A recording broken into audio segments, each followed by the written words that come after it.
Okay, so Algebra 2, lesson 1.3 is called Different Types of Sequences. All right, so before we start, let's look at our learning goal. Goal for today is I understand the difference between a geometric sequence and an arithmetic sequence. So geometric sequence is what we talked about in the previous lesson, and so just for a quick review, I would give an example of a geometric sequence. So you can start with any number for your initial value. I'll start with 5. And then as long as you multiply, so I'm going to times each one by 3. Okay, that would be 135. You can keep on going forever. Okay, so the initial value doesn't matter. The key is that your common ratio is the number you're multiplying. So in this case, times 3 each term. Okay, so a couple things to remember: initial value or initial term would be 5 in this case, and your common ratio would be 3. All right, another thing I wanted to review was function notation. So if this is my function f of n equals 4n plus 7, if I wanted to find f of 2, that means I'm plugging 2 in for n. So it's going to be 4 times 2 plus 7. So that would be 8 plus 7 would be 15. So this notation, f of 2 equals 15, that means when n is 2, f of n is 15.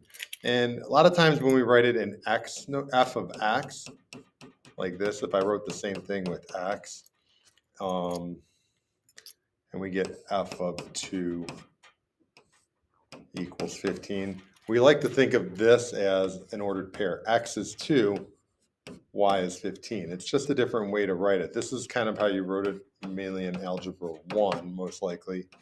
This is more of an Algebra 2 type of notation. They both mean the same thing, okay? Function notation. You're plugging in x's to a function, and you're generating the y values from the function. Okay, so we already talked about geometric sequence a little bit, especially yesterday. So a geometric sequence, we multiply the same number to each term.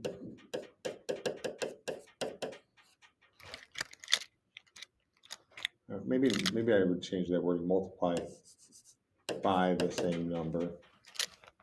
All right, in arithmetic sequence, we add the same number to each term. Now, you technically could subtract, but technically if you're subtracting, it's the same as adding a negative. Okay, so here's an example here of subtracting. If I start with 10 and then I subtract 3, it's kind of like the same thing as saying plus negative 3. Same thing here, plus negative 3. So adding a negative would be the same exact thing as subtracting. And a lot of people also with geometric, a lot of people think that you're dividing. So if I go with 10, and then I go 5, and then I go 5 halves. All right, a lot of people think, oh, I'm dividing by 2, but no, you're timesing it by 1/2. It's always the reciprocal and multiplying, okay? So if it looks like I'm dividing by 4, no, that's timesing by 1/4. If it looks like I'm dividing by 2, no, you're multiplying by 1/2, okay? All right, so here's our warm-up. So here's our function, f of n, and it takes an input, multiplies by 3, then subtracts 7. So we need to find f of 10. So it's going to be 3 times 10 minus 7. That will give me 23. Okay, so again, remember that notation, f of 10 equals 23. We want to think of that as like the independent variable is 10. The dependent variable is 23. Think of it like an ordered pair, x, y, okay? Or in other words, it's n, comma, f of n, in parentheses. F of 10 minus 1. Well, f of 10 we already found, it's 23. 23 minus 1 would be 22. F of 10 minus 1. Well, first I got to subtract 10 minus 1. So that's going to be f of 9. Now I plug 9 into my function. 3 times 9 minus 7. And that would give me 20. All right.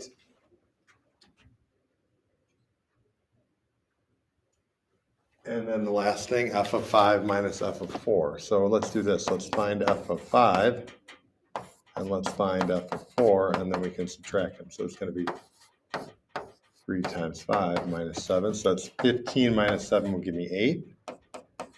3 times 4 minus 7, so that's 12 minus 7. That would give me 5. 8 minus 5 would be 3. Okay?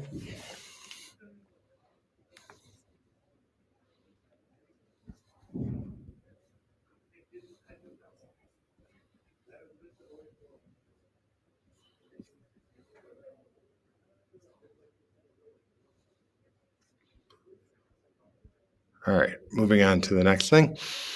All right, here are the values of the first 5 terms of 3 different sequences. For each sequence, describe a way to produce a new term from the previous term. So when I look at A, it looks like I'm adding 10. So for A, I'm going to say add 10 to the previous term. Actually, yeah, that's fine. Add 10 to the previous term. I might want to put where I start. I'd say start with 30 and then add 10 to the previous term. For B looks like, you might need to look at these for a little while, but it looks like I add 5, add 10, add 15, add 20. So B, I would say start at 0, add 5, and then continue adding 5 more than you added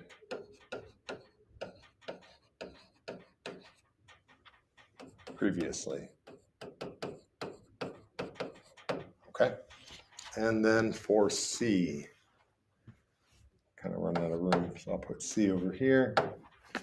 C looks like times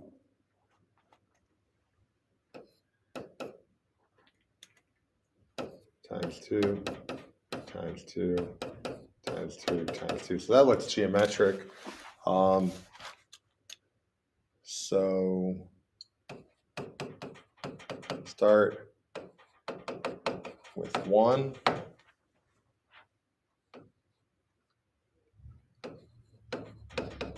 Multiply by 2. Okay, so looks like A is arithmetic, because we kind of talked about arithmetic is you're adding the same number. C looks like it's geometric, because we're multiplying, and B looks like it's neither. Okay, so let's go to number 2. The patterns you describe continue. Which sequence has the second greatest value for the 10th term? Okay, so let's see here. I have 5 terms for all of them. So for A, I'm going to just continue on. So A is going to be 80, 90, 100. That's the 8th term. 110, 120. So there's my 10th term for A. Let's go to B. B, let's see here.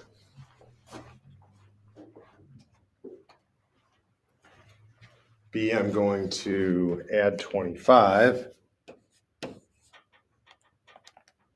I'm going to add 30. I'm going to add 35. I'm going to add 40.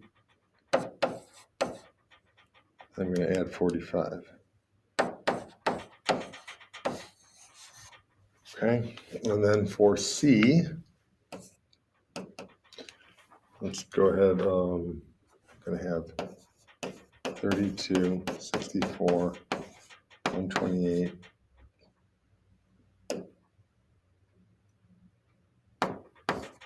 256, 512, I think, okay? So which one has the second greatest value? That would be sequence B. All right, which of these could be geometric? We kind of already said that. That would be sequence C, okay, because we're multiplying by the same number. All right, Jada and Mai are trying to decide what type of sequence this could be. Jada says, I think the sequence is geometric because the value column, because in the value column, each row is 3 times the previous row. Mai says, I don't think it's geometric. I graphed it and it doesn't look geometric. So if you remember, geometric sequences look like this. Okay, that's if you're multiplying by a number greater than 1. That's called a growth. And if you're multiplying by a number between 0 and 1, it looks like this. That's a decay. All right, so Mai graphs them and sees if they look like those shapes. Okay, so I'm going to move these over here.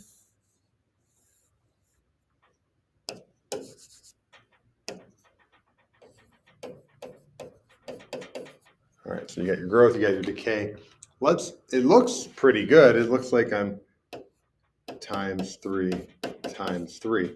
So let's plot these. So I got term number 1, 2, 3, 4, 5, and I got to go up to 18. So I'm going to go 2, 4, 6, 8.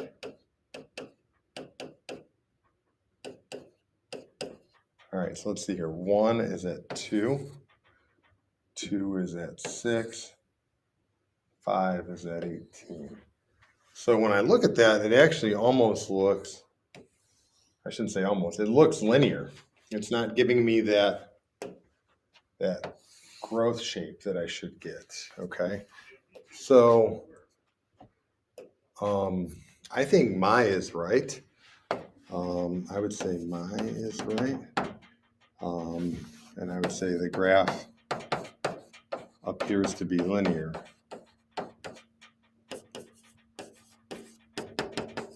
Now, the other reason would be because it skips terms 3 and 4. So term 1 has 2.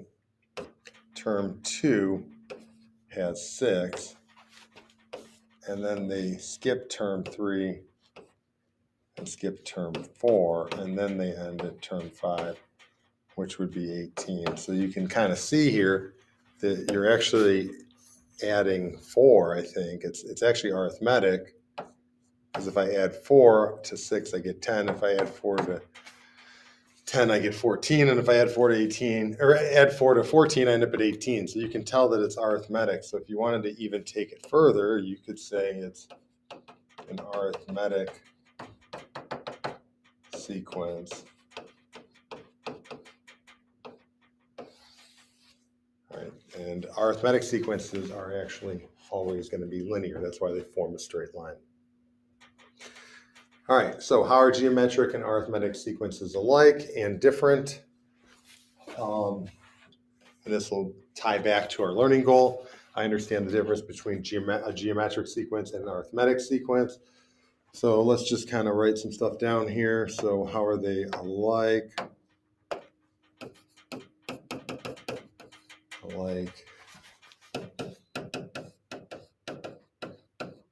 Different. Just a few reasons. They follow a pattern.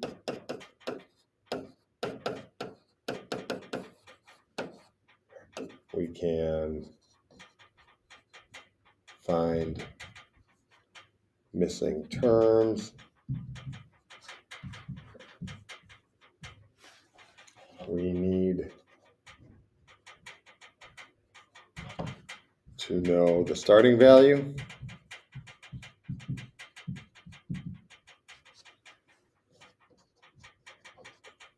And our common ratio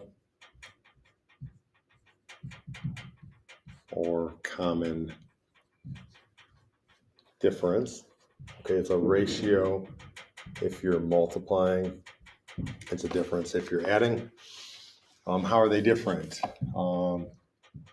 Geometric multiplies.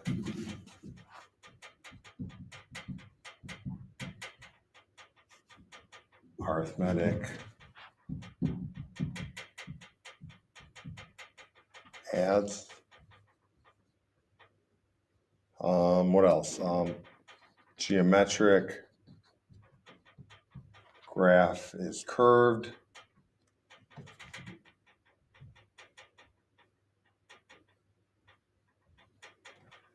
Arithmetic is linear.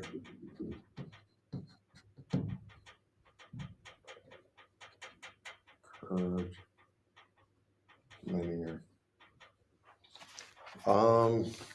What else? It's pretty good for now. All right, so cool down. Many sequences start with the terms 2 and 8. So the first one, we're gonna complete the next two terms if it's arithmetic. So if it's arithmetic, that means we're adding some number. So I would have had to add 6 here. So if I continue that pattern, plus 6, I'd get 14. Plus 14, and then I'd get 20. If it's geometric, that means I had to multiply. So I'd have to multiply 2 times 4. So I carry on that pattern, I get 32.